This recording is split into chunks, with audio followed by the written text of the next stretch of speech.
Welcome to The Decision from Nashville EO, where you will hear the rest of the story after tough decisions were made by entrepreneurs who faced adversity and lived to tell about it.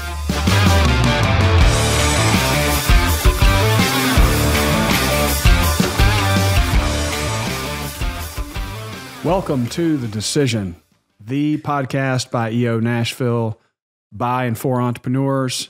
We're here to talk about the things that we do in business, the decisions we have to make, the battles we have to fight, the disasters that happen, the wins, and getting experience from our members to help others. I iterate it again, Robert. With me as always, Mr. Robert Hartline. Good to see you again, Eric. It's been a week. It has. It's been a week. Yeah. It's been a good week. It sure has. With us today, El Presidente, Mr. Richard Moscardelli, two-term president. How is that even possible to have two terms? All these things are true. We're glad to be here. I'm glad to be here. It wasn't a palace coup. Don't worry. Not on purpose. That's right. Nope. That's right. I have a very important question for you. All right, let's hear it. What's the best job you've ever had? Easily, I have an easy answer for this. 1993, student orientation assistant, University of Tennessee. I'll never forget it as long as I live. I still keep up with, probably, honestly, there are 22 of us, probably still keep up with 16 or 17 of them on a fairly regular basis, which is pretty cool.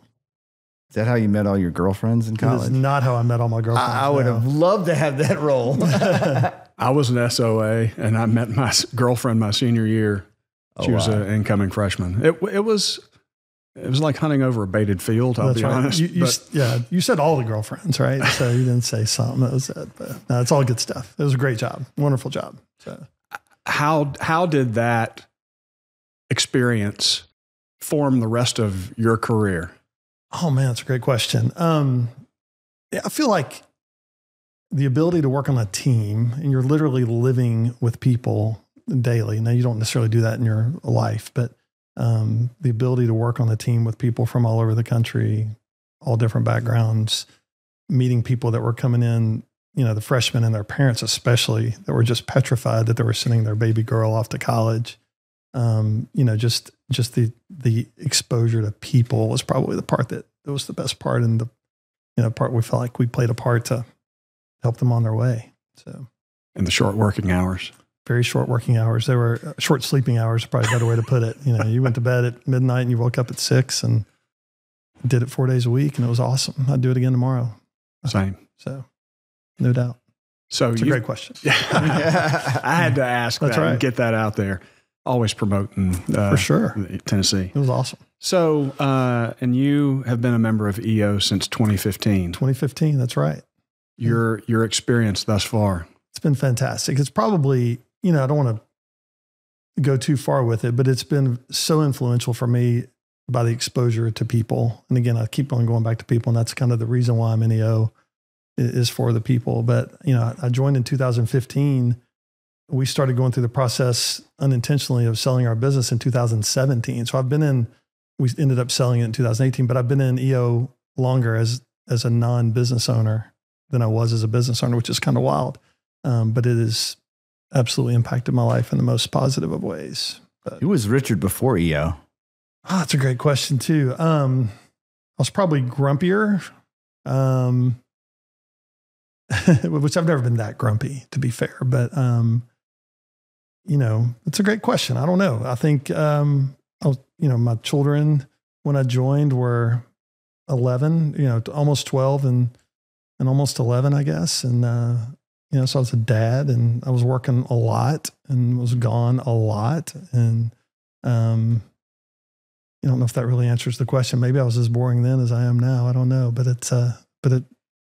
it allowed me to meet so many more different people than I was surrounded with at that time in my life. And that's probably the part that's changed me the most, was just exposure. What was the first business? So the first business, kind of weird. So the way I've always explained it is a manufacturing business. We started in 1999. It was me and my father and about 5 people that my dad had known. I didn't know any of these people. I was living in Texas at the time and moved back to start the business. But the way I've always explained it, there's an air conditioning unit in your house. and there's a filter you change within that unit once a month or once a quarter or once a year, whoever you are, no judgment. But we made the paper frame that went around the filter media. So we were a component supplier to the filter manufacturers. It's a complete widget. My kids think it's weird that it's a real thing, but that's what we made. It's called PFP. Started in 1999. We added another location in 2008. My brother started working with us. My younger brother started working with us in the end of 2007, and we're able to grow it and have a big time with it. But manufacturing. How was that working with your dad and family? Was that complex, or is it fun? It's a great question. It's one of the greatest things that's ever happened in my life. I grew up in this very idyllic house. The house I grew up in was the easiest house to grow up in on the planet. My parents, both fantastic. I'm the middle of 3 boys, super close with both of them, was before, continue to be now. And I remember when we started this, it was just me and my father, of course. And when my younger brother started working with us, the most important thing to my parents was that we weren't going to let this screw it up. We had this good thing going as far as our family dynamic, and we weren't going to let this screw it up. And I think we took it to heart. Does that mean every day was perfect? No. Does that mean my dad would say that one of the best things and worst things about working together was that his son realized that he wasn't perfect, and he was right. He was right. But what a fine, easy family to live in growing up. And it's, it was not hard. Who did what in the organization? Toward the end, the way we talked about it, I did everything basically outside of the house, outside of the office. So I had all the vendor relationships. I had all the customer relationships.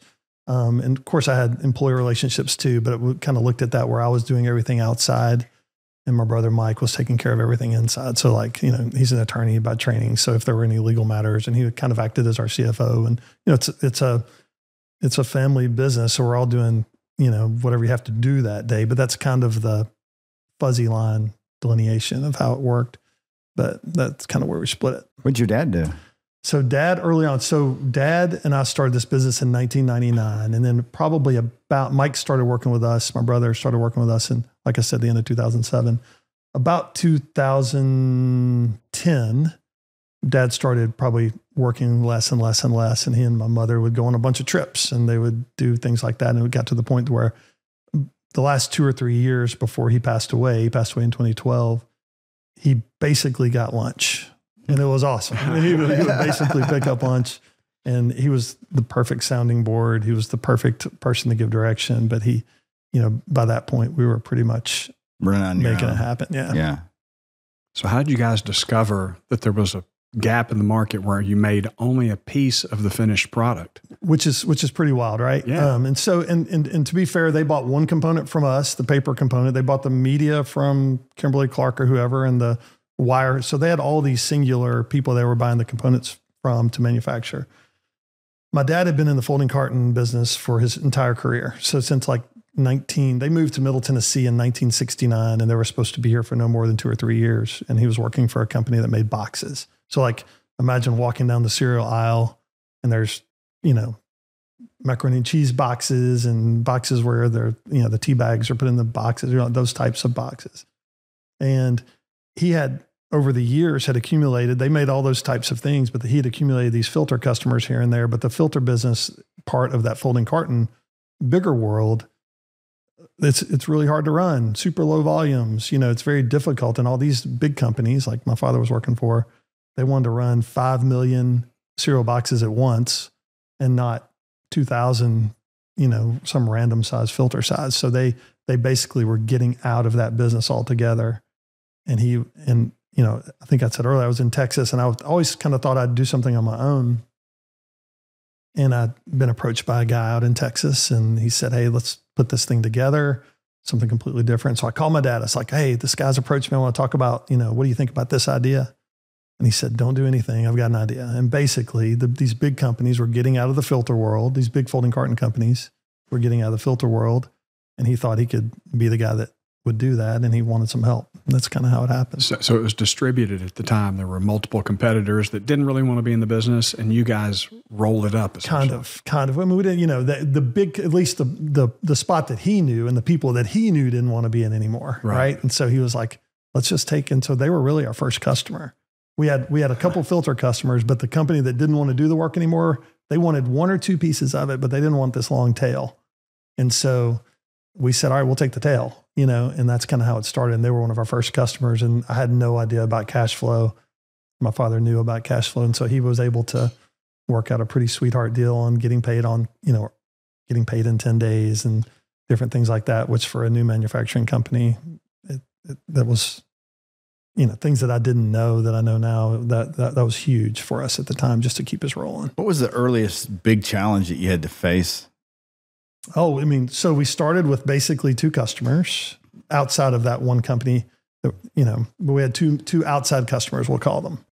And we had to have both of them to say yes before we started to go buy the equipment. It's a huge capital investment for any manufacturing business. And about 12 months in, one of the two customers that we had completely pulled that line. And so it went from a truckload a week, which for us at the time was a bunch, to zero, And so, yeah, that was a challenge, when literally about half your revenue goes away with a phone call. Did you have to put on the sales hat right away and just... We always had that on, right? And so but you had to find something, even you're a little more desperate in that moment, and you had to find something, and yeah, sure. So you're just scratching and clawing. What I've told people too, though, it's early days of a business. It's all hard, so what's the difference between that being hard and the week before when everything broke being hard, it's just some different hard. It was just something else. But that's the one I remember the most. That phone call was like, really? You can just stop? I didn't even know it was a thing, So it's pretty funny, but I say funny. It's funny in hindsight, I guess, but it's kind of the way it works. How did you handle the stress at that moment? Truly, not necessarily maybe that moment, but I started.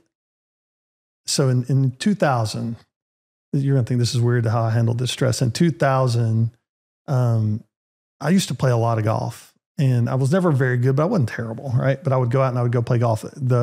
We were breaking at work, but by breaking, I mean machines would break every day. It felt like. And I'd go play golf and I couldn't get out of my head, and I'd grip the club 10 times harder, which is not good. And I would swing 10 times harder, not good. And finally I couldn't get out of my head. And I said, I've got to find something to where I'm out of my head. And so I started taking flying lessons. And so that's when I got my pilot's license when I was in the end of 2000, beginning of 2001. I got my pilot's license, and that was true. I still fly. I fly every chance I get. Oh, so, wow. Isn't that crazy? But that was because when you're doing that, and especially when you don't know anything, you're up there and you're like, all you can think about is being in that moment at that time. I started doing flying lessons, and then I realized I was like, I don't know if should be flying, because, I get stressed, and I could see just a bad day, and you have a schedule to go fly, and then you're like, I don't need to follow these checklists. And I always thought of myself as like the worst, I'd be one of those business owners that would, crash. Right.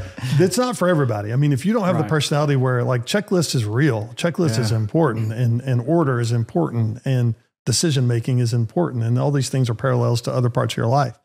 But if you know that you're not good at that, I would encourage you not to do that. Yeah. By having that checklist management, going through that, did that find its way inside the business too? It fits my personality. So it may have already been there a little bit. Like I like planning. I'm not I say I like planning. I like order. It's probably a better way to put it. I hate planning, but I like order. And there is an order to flying, and there's an order to the process of going through, and you flip this switch, you do this pump, you do this at these moments, you know what I mean? And so that's probably how it found itself into work. I like order. If I have to speak, I plan way ahead what I'm going to say, you know what I mean? So that's probably one of the ways it shows up. The Checklist Manifesto. I don't know. It's a great book. You don't know the great book. So the guy who wrote it introduced the concept based on the aviation industry, because there are so few accidents, and, basically medicine, doctors, you can't tell them anything. They were not they didn't have a checklist. They felt like well, I'm an artist almost. And so when hospitals started implementing checklists, results got better. There you go. Fewer infections. And so I assume that in your business where machines are breaking and other things, your penchant for preparation over time made a difference in the business, right? No question. And I think doing things over and over, like manufacturing is trying, you are trying to do the same thing, at least in our style. You were trying to do the same thing every day, right? If the best days were the days that were boring because you put it on, the machine ran, it spit the parts out that it were supposed to, and so, but you only get there by having some sort of process together. And so you're 100% right. So those boring flying days are great days because you don't really want to be all that excited. Boring days at work are great. What's that saying? It's better to be on the ground wishing you were in the air than in the air wishing you were on the ground. 100%. That's right. So but down here wishing you were up there than up there wishing you were down here. So after you joined EO, did you look at your business differently? And I know for me, I suddenly was like, oh man, I'm doing a lot of things wrong, or I need to reanalyze. Was there something for you that you shifted right away? It was both. I think I'm like the world's worst sufferer of imposter syndrome. Like I couldn't believe, like we just went to work every day and the next thing you know, it was working, it was, and you don't know that you're making this thing happen until it's kind of happening. I don't know if that makes any sense, but, so what it did for me is it showed me as much as anything that other people, they don't have any more idea of what they're doing than I did, if that makes any sense. And so it kind of gave me, and then you peel that back a layer and then you realize everybody, including yourself, really did have your stuff together because you were working so hard to try to make this thing work. So, but the first part was, I think if you go in and you expect to have, all the depth you need on day one, well, that's not real. It's impossible. It takes years to build out depth, right? And that's the things you learn is those struggles are not, they're not industry specific. There was a woman in my forum who did crisis PR, but we definitely had some of the same problem. It couldn't be any further removed from old school heavy manufacturing than that. But, you had the same issues. What was one of the biggest decisions that you struggled with after you joined EO with the business? Or personal? It's kind of funny. I don't know that I ever had something that I went to and said, all right, this is a decision we have to make today. Like this is a decision. What I felt in the spot where my forum showed up the most was being supportive. And what I mean by that is like, by the time we got to forum, I don't know if I was, I don't think I ever had something, we have to make a decision on this.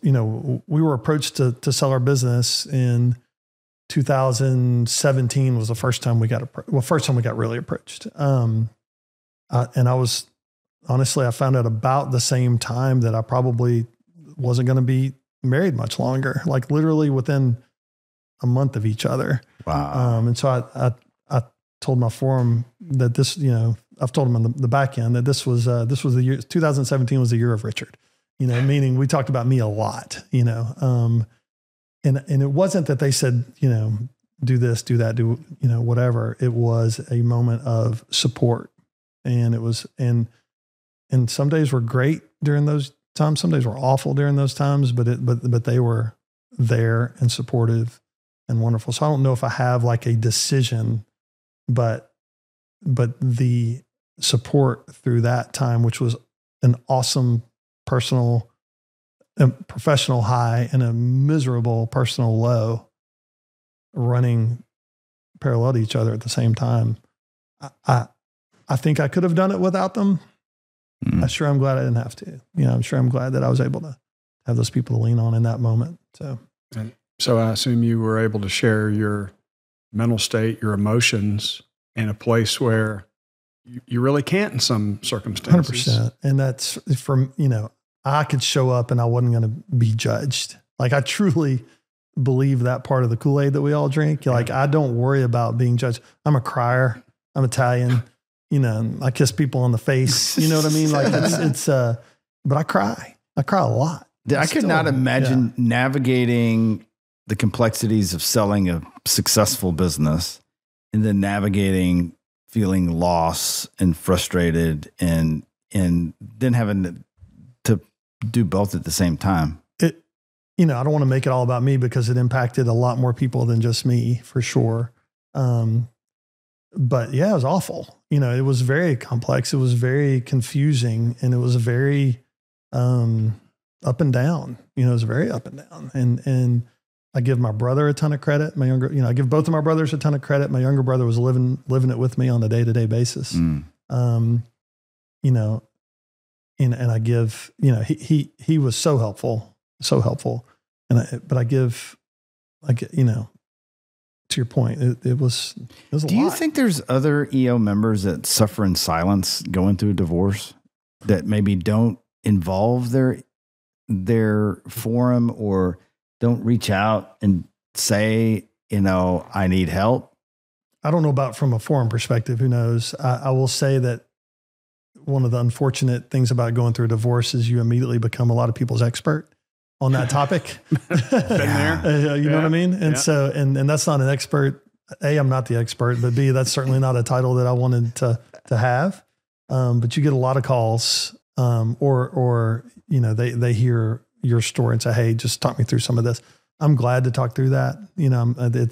It's real. It's part of the story. It's part of all those things. But, so the short answer is I am certain that people deal with that and don't talk about it with their forum, or if they do, they're not getting enough and they had, try to find somebody else. But that's a glory of EO too. Like, I think there are so many people that I've reached out to for help. Like being president of this wonderful chapter has been a great experience for me. But it's also given me the opportunity to get to know people that were president before, like Eric. If I had an issue, and different issues come up, and some people are better suited to talk about those different issues than others, because every president doesn't have the same issues. They don't have the same issues to deal with. So you're able to, there's enough people to find someone to go pull from their experience and help you get through that moment onto the next one. What would you say was, if you could talk about it, sure, a big thing that you needed assistance from a past president to navigate? Because I'm sure that there is. This has been one of the joys of my life. Now, when I first stepped into the role, it was not one of the joys of my life. It was a premature baby. It was a premature baby. And it wasn't for that reason, but I think right out of the gate, and look, we're 330, 350 people, whatever the number is. There's a lot of independent thinkers, we'll say, but for whatever reason, we ran into a few right out of the gate of personality conflicts, for lack of a better word. And so some people had dealt with that in the past, but that was probably, my favorite part about my business was the people. And my least favorite part about my business were the people, at certain times, right? So it's all real. And there's a little bit of a parallel. It's not quite the same, but that's probably, and people not getting along is hard for me. Like I'm a pleaser. I think learning that everybody's not going to be happy all the time has probably been a good lesson for me. But we have an incredible chapter. And for the most part, I think people are very satisfied with their experience in this particular chapter. I remember getting one of those calls from you and just remembering I have the greatest title in EO ever. It's ex-president. That's right. Past president. Can't beat it. You don't have to fix the problem. You just have to be there. And that's a delight too, because, we have this, this thing that's built into us, having been in EO for a long time, that it's not our job to fix anything. It's just to be there and provide that support. That's right. It's always been a pleasure talking to you when you call. Well, I appreciate that. When I see your name, it's like, I got to take this. That's right. He's calling for a very There's a story here. There's a story. Something's going on. That's right. No, and thankfully that is very, very few and far between, to be clear. Anybody, but it happens, right? It's well, you get to see firsthand. I saw this when I was on the board, is seeing the support staff do what they do. And you realize that it wasn't so much leadership at EO has done so great, which they've done great, but it's having the support system that's been consistent and having the right people on the bus from day. Let there be no question that without Samira and her team, this chapter would not be what it is. I believe that with my entire body. Like, I mean, they're amazing, and they're so fun to work with too, because they are so passionate about it. And so, and so I'm thinking that's part of what you're talking about, but it's like, you can point them and then loosen the reins, and then it's like magic. And then they'll come back and say, all right, I need help here. Okay. But it's, you point them in the direction, loosen the reins, and then it looks like magic from the outside. To them, it is grinding hard work, right? But they are nothing but a joy to work with every day. And what keeps the president from jumping in and being like, you know what, we're changing everything? It's funny. So when there's a whole interview process to end up in this chair, which is fun, but I remember one of the questions they asked me, was, why do you want to do this? And part of my answer was, I think I can be this guy, but if you're looking for someone to come in and break it all, I'm not your guy.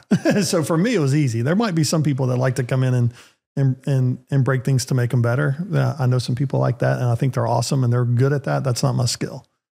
So I think, working with the people, that's the part that I enjoy. And that's the part that I feel like I've done a better job with, but it's not in my DNA really to go in and break something for the sake of breaking it. I'm not afraid to fix something that's broken, but we all have jobs to do too in other places, right? So if you want to really do that, you're going to spend a lot of time. But and it's really nice to have the staff and they've got that institutional knowledge for sure. They know if something that you suggest was tried in the past and didn't work, and they said Eric tried this and it was awful. Yeah, I'm just kidding. This is a good time to remind everybody that Alan Young and I came up with an idea, and Samira later admitted that she was wrong and we succeeded. So I just wanted. This is a good time for that.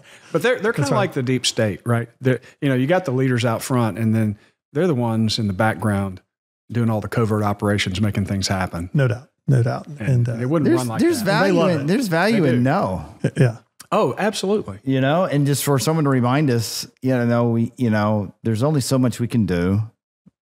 Well, can you imagine, like in your business, like every year you need to wipe the slate clean and replace all the leadership with no knowledge of what happened the previous 5 years? Can you imagine how that would be?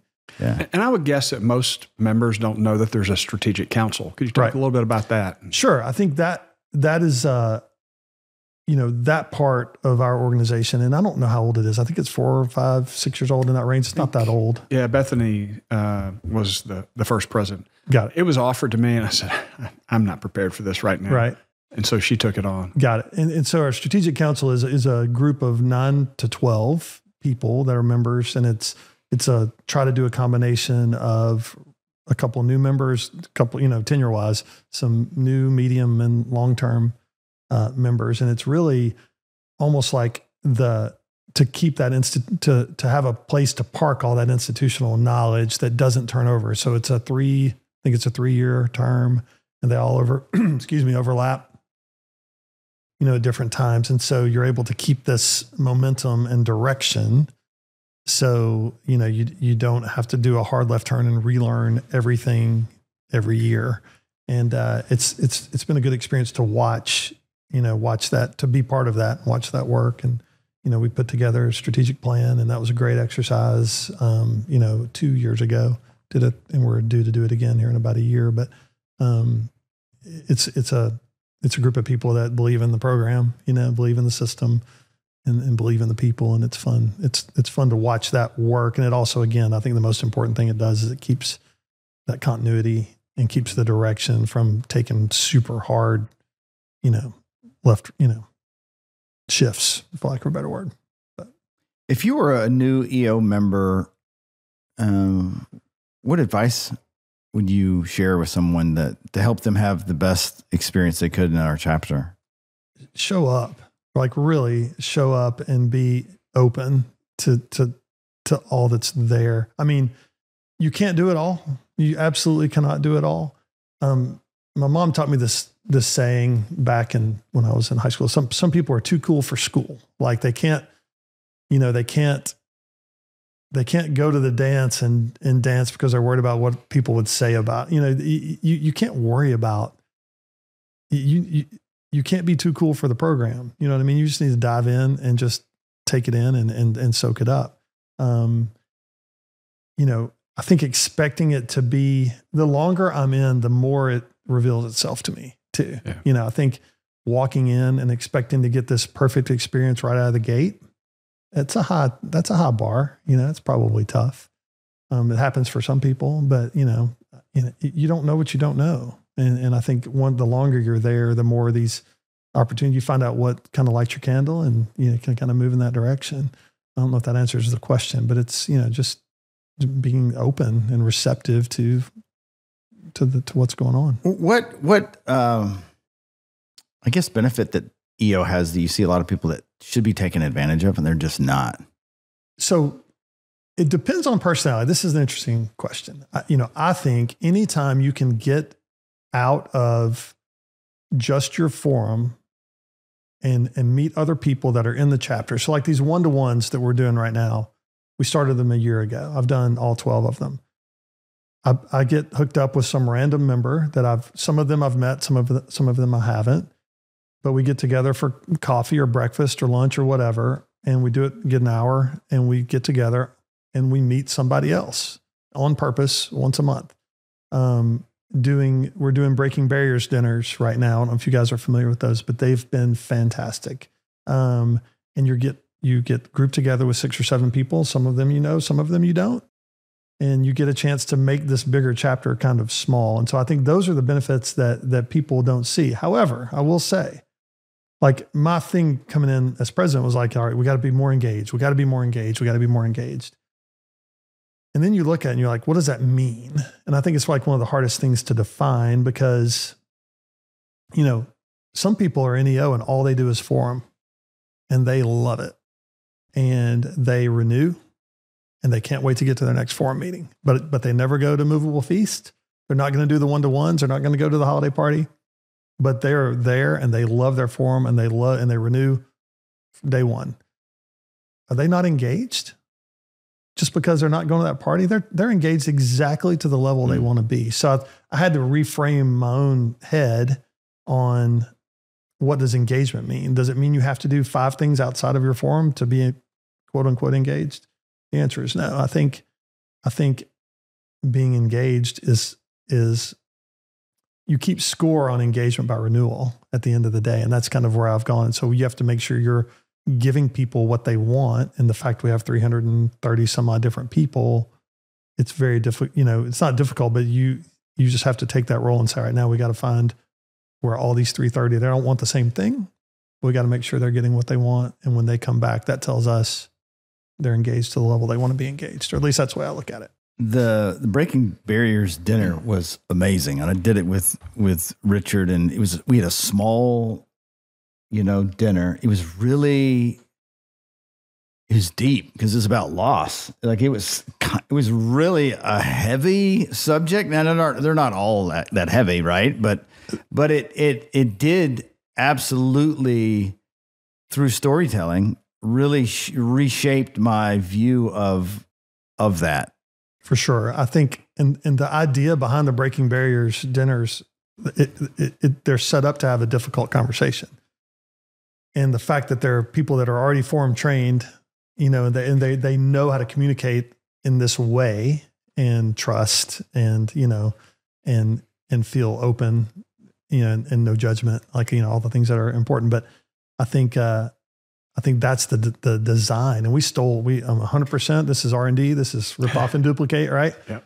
Stole it from New York. They've been super supportive. We've talked to the guy that wrote the program, I know Danielle's talked to him specifically about setting different things up. And so it's real. And I think, I'm not here to sell things, but if you haven't done one of those, which we've only done 2, so most people haven't, get in there and sign up. And I think they're truly, truly meaningful, and they're supposed to be small. At the biggest, it's going to be 8 people. I think we had 6 or something like that. So yeah, they're great. They're fantastic. So Richard, thank you for being our president and navigating us through this journey of being in EO. There you go. Thank you. It is an honor and a privilege. Thank you guys for having me. So if you are an entrepreneur here in Nashville, Tennessee, and you are looking to connect with other entrepreneurs and belong to this organization, you can visit eonashville.com and learn how 350 of us get together every month in a forum and navigate the complexities and the very important decisions that we have to make as fathers and entrepreneurs and all those things. Please reach out to us if you have any interest. Thanks for watching and have a fantastic rest of the week. Thanks for listening to the Decision Podcast by Nashville EO. We'll see you again next time, and be sure to click subscribe to get future episodes.